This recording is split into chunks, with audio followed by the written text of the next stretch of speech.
All right. Well, so this is an interesting session because I haven't prepared a whole lot. So my aim was to, speak less and maybe have a larger conversation with you. And you probably all saw the elections, have seen the madness, over the last couple of days at least on the who's going to be the next president. Now we know. And it has been interesting, right? There is a lot of polarization in this country, and it's just like the divide has broadened over the last 4 years. And that got me thinking, on how do we approach this divide in our country, and can we, it doesn't matter who you voted for or which party you are, your affiliation with. What is interesting is how do we bridge the divide? And I was thinking about it to myself because I'm also very, in some ways dug into my position on certain issues, and I don't understand why other people vote the way they vote and whatever. So anyway, so all of that to say, the idea that has been coming to me, and it has been kind of my journey in all aspects of life, and I thought this would be interesting to talk, is what I say as choosing love. So the topic is, choosing love. And we'll talk about what love means, what does choosing love mean, and how can we actually do it. And then I want to hear, obviously, we can have a conversation of what that means in all aspects of life, right? Like, so when I'm saying the word love, I don't mean like the romantic, lustful attraction of, going on a new date with somebody, or like the classic Hollywood, Bollywood romance, right? That's not what I mean by love. Love is a much bigger encompassing thing, right? I think when I think of love, I think of 6 things. It includes, and this is not again exhaustive, but these are like important parts of it. Love is care, right? Deeply caring for someone. Love is empathy, willing to see from someone else's point of view. Love is accepting for people who they are. Love is always, being kind to them, no matter, the situation. Willing to be generous to others, and our ability to forgive, even when it is hard, right? Doing all of this, being empathetic, accepting, kind, generous, and forgiving, even when it is hard. That is what love is, right? When other person meets your expectations that you have, and you both agree on everything, and they are very responsible and reciprocal, it is so easy to love them, right? But real love is larger than that. It is present and it is chosen, even when it is hard. It is an act. It is not a thought. It's an act it's an embodiment, right? Like I said, like empathy when we disagree, acceptance when they don't meet our expectations, care even when they don't reciprocate and are not responsible, deeply caring for somebody else's well-being, kindness even when they're wrong, right? And forgive with them, being generous even when you think they don't deserve it. Like that is what choosing love means. And again, like I said, I'm using the word love. In some ways, you can even substitute it with the word compassion, or as they call it, warm, loving kindness. But I'm just going to use the word love as a broader umbrella. And and then the circle of love has 3 layers, right? In the middle, right in the the target is you, right? Yourself. That's ourselves. That's the first circle. The second circle, the second consecutive circle is close family, friends, partner, your immediate close intimate relationships, and then the third layer of that circle is the rest of the world, right? So how do we love ourselves? How do we love and interact with the people who are immediate and close to us? And then how do we love rest of the world? And we have talked about in past, in our self-love session, that you can't love others completely unless you love the parts of you that are hard to love, right? Unless you love the parts of you that have not met your expectations. Example is, I am not as successful and pretty and healthy and rich and famous as I want to be. Can I still love myself? There are parts of me I don't agree with. I have differing opinions within, right? One part of me wants to do this, other part wants to do that. One part of me agrees with my decision or opinion, the other part does not. Can I love all parts of me including the ones that disagree. Not responsible. At times, I've not taken care of myself. I've let go of my responsibilities. There are mistakes I've made. Can I still love myself and forgive myself? Right? Not deserving. There are parts of me I feel ashamed of, especially those that are fear driven or that are like my not so helpful coping mechanisms. I struggle with overeating once in a while. I have struggled with anxiety, my struggles with, let's say, money management. Can I still love those parts that sometimes I feel ashamed of or undeserving? And am I willing to forgive myself for not knowing any better or and choosing actions that may have caused harm, either to myself or others? So that, like, if we can't love all parts of ourselves, and if that central circle is not complete, it's very hard to love others and the other easy, hard parts of other people, and then of course rest of the world, right? Now take this love concept I was talking about and apply it outwards, and that's what I mean, choosing love with others. And I mean, the question comes to mind is, hey, why is this even important? Like, why do we have to love everybody? Why do we have to choose love all the time? Um, and why should I love undeserving people, or why should I love bad people? And I'll start by reading a quote from Albert Einstein. A human being is part of the whole called by us as universe, a part limited in time and space, right? He experiences himself, his thoughts and feelings as something separated from rest, a kind of optical delusion of his consciousness. This delusion is kind of prison for us, a kind restricting us to only, the delusion is kind of a prison for us, restricting us to only our personal desires and to affection for only a few person near us. Our task must be to free ourselves from this prison by widening our circle of compassion to embrace all living creatures and the whole nature in its beauty. Let me take a minute to break this down, right? Like, all he's saying is we are only a limited part of this larger whole. But for some reason, because we are a small speck in time and space, we start seeing ourselves as separate. Like, I'm different and separate from everybody else. But the truth is, we are one, we are whole. And I'm a part. Not only am I connected, I'm actually a part, I'm integrated into the whole. And this delusion of separation, it causes us a lot of anxiety and grief and suffering. And this delusion is basically a prison.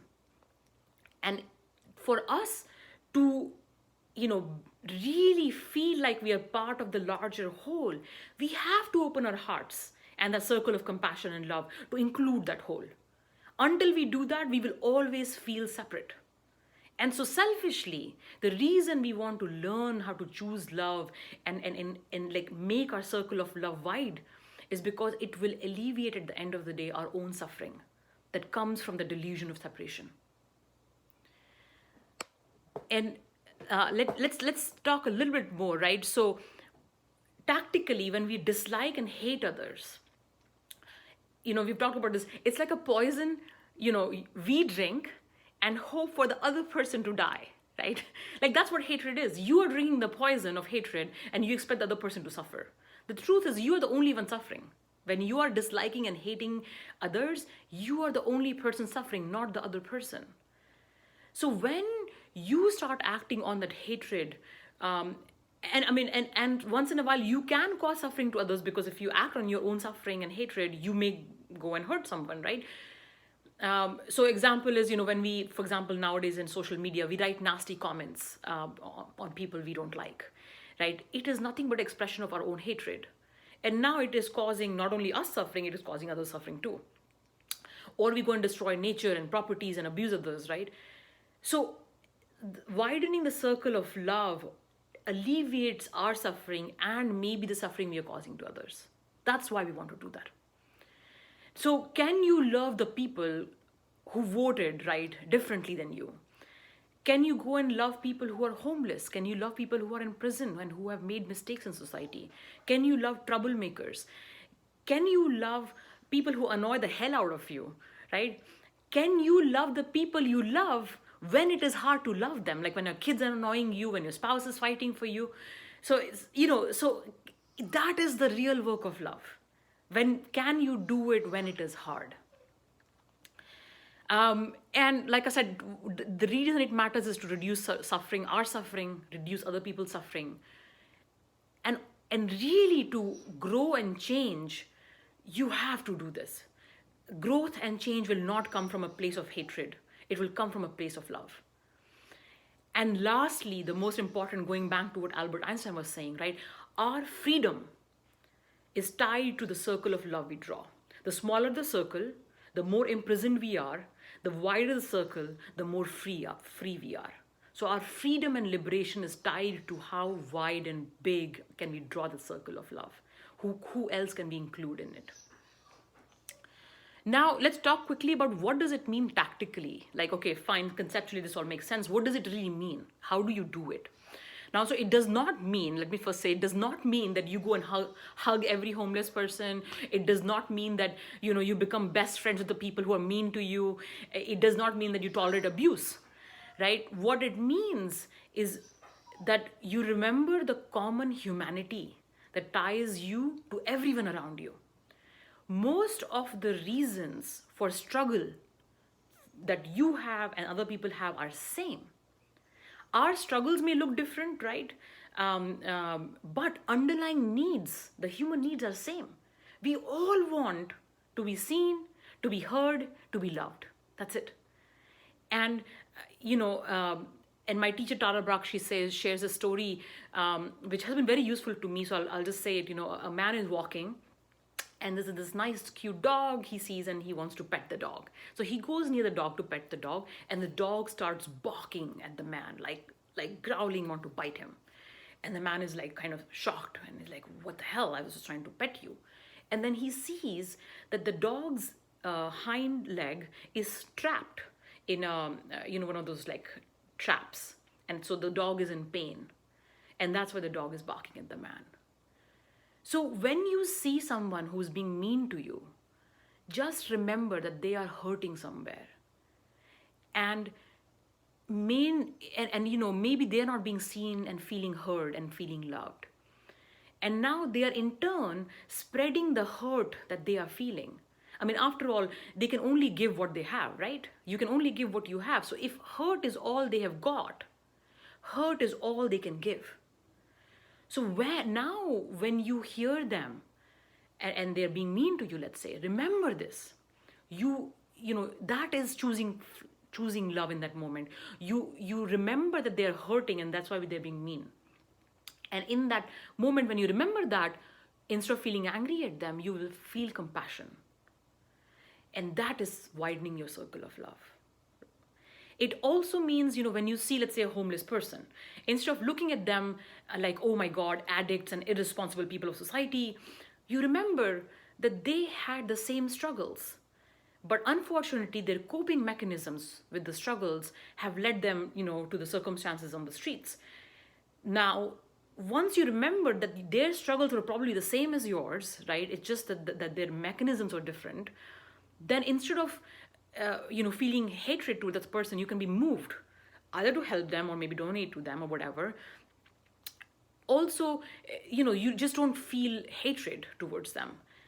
Now, it does not, of course, it does not mean that you don't take care of yourself and, you go walking on streets at nights when it's not safe.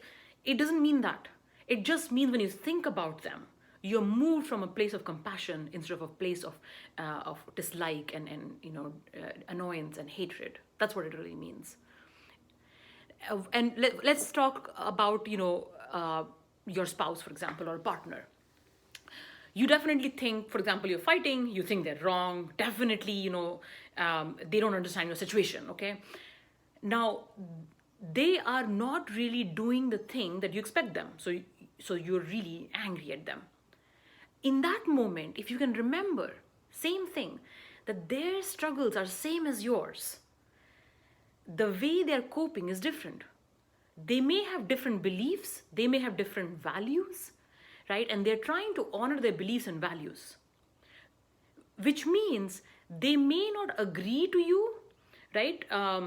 Let's say you want to go out at nights and party with your friends and they don't agree with that, or they may dislike you wanting some solo time, or they may not like being asked to do some chores, or they may not appreciate when you say you can't do the chores. Any of those things, right? At the end of the day, whatever struggles you have, they have. It's just that your beliefs and values may be different, and your coping mechanisms to those struggles may be different. But your needs are same. Your needs are to be heard, to be seen, to be loved. And then we are all trying to, at the end of the day, to do justice to the values we believe in. So whatever struggles, we have in our personal intimate relationships, can we widen our circle of love to love our spouse and partner, even when when they are being stubborn, and when they don't look so pretty and they're disagreeing with you. That's what widening the circle means. So I'll give you a simple example. The other day, I was having an argument with my partner, and if my intention is to be right, like, no, I am right, you must agree to me, or you are wrong and I have to be righted, then I dig into my position and I scream to be heard because he is not hearing me, and it gets harder to actually hear each other.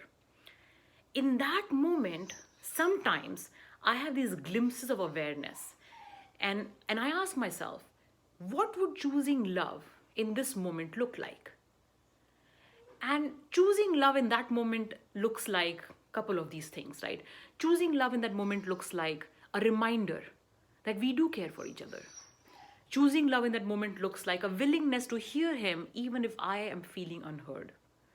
Choosing love in that moment looks like being vulnerable and share with him that, hey, I'm feeling hurt because of the stories that your actions are triggering in me. Choosing in love in that moment looks like to say to him, hey, I care for you, even if I am feeling uncared for. And then suddenly, when I choose love, I see that he chooses love too. He reminds me that he cares, he hears me out. We may still not agree, by the way. Agreement is not the outcome here, right? We may not still agree, but we are willing to hear each other out, and we feel heard, and we feel cared for, right? And that is what choosing love in that moment means. And sometimes, I'm too upset to choose love in that moment. I don't even have the awareness. So in those times, choosing love means self-care. Choosing love means walking away and giving space to each other and cool down, instead of shouting and hurling angry words at each other, right? That's what choosing in love can also mean. Now, the biggest problem people have is people think love, oh, if this is all love means, then, you suck up to everyone. No, love does not mean complacency. Love also does not mean condoning bad and abusive behavior or putting ourselves in the harm's way. Love means having the courage to do what's right and helpful, but always approaching the actions from a place of compassion, kindness, both for ourselves and the other, even when it is hard. So I'm going to pause there to see if any of this makes sense, and